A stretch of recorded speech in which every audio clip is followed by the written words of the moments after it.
Willkommen, meine laktosenintolerante Zuschauer. Mein Name ist Abraum Okkult. Menschen, die mit einem Roboter zusammenleben, also echtem Partner, klingt erstmal seltsam, oder?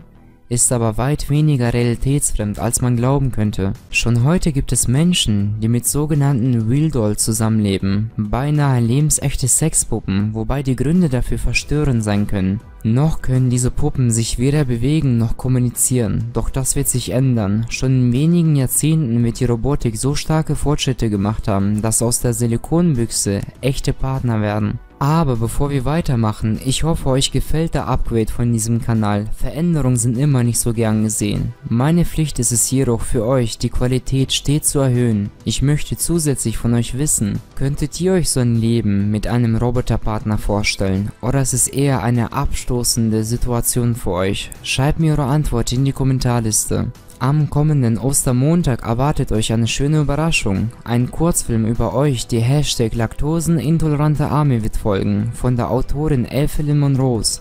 Wir fangen an. Nach heutigem Stand der Technik ist es durchaus wahrscheinlich, dass auch solche Roboter in der Lage sein werden, unsere Stimmung zu erkennen. Über eine Analyse unserer Mimik, Gestik und Stimme, gekoppelt mit einem System wie LIS, das unsere Körperwerte überwacht, werden sie erkennen können, wie es uns geht, und darauf eingehen. Zwar werden sie selbst keine Emotionen haben, doch sie werden sie simulieren, passend zur Situation und passend zu dem Charakter-Setup, das wir uns beim Kauf ausgesucht haben. Und sie werden Körperwärme simulieren können und so versuchen, uns das Gefühl zu geben, es mit einem Lebewesen zu tun zu haben. Robophilie, sagt auch Forscherin Helen Driscoll, wird in 50 Jahren vollkommen normal sein. Klingt unheimlich, oder? Es steht außer Frage, dass Sexbots kommen. Die Menschen werden intensive Beziehungen zu ihrer Roboterfreunden aufbauen. Diese werden spezifisch für die Sehnsüchte der Menschen gebaut werden und Dinge tun, die Menschen nicht tun können oder wollen,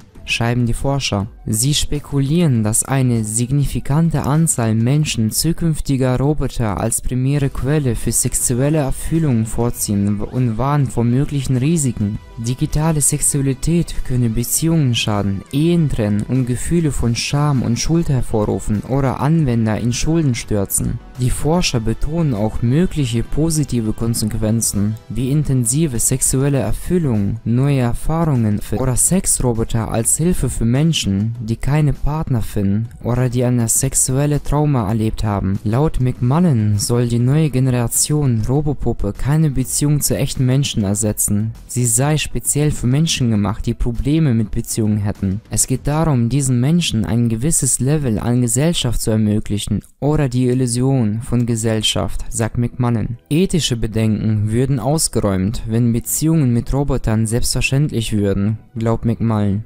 Aktuell sei das Thema noch Science Fiction, aber wenn Menschen andere Menschen dabei beobachteten, wie sie mit Robotern Zeit verbringen und Gespräche führen, so fördere das die Akzeptanz für simulierte Beziehungen. Menschen stellen sich vor, wie es wäre, mit einem Roboter in einer Beziehung zu sein und was andere Menschen über sie denken. Es gibt ein psychologisches Problem dabei, das die Menschen im Kollektiv überwinden müssen, bevor solche Beziehungen zu Massephänomenen werden können. Ich weiß, dass viele sehr negativ gegenüber diesem Thema stehen, aber die Zukunft wird für den einsamen Menschen ein Paradies. Ganz gleich, ob man hässlich, seltsam, schräg oder langweilig ist, ein Roboter verurteilt einen nicht. So gesehen ist der Roboter die bessere Version von einem Menschen, halt nur ohne Emotionen.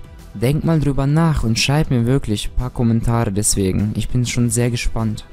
Das war's, euer Abraum Okkult.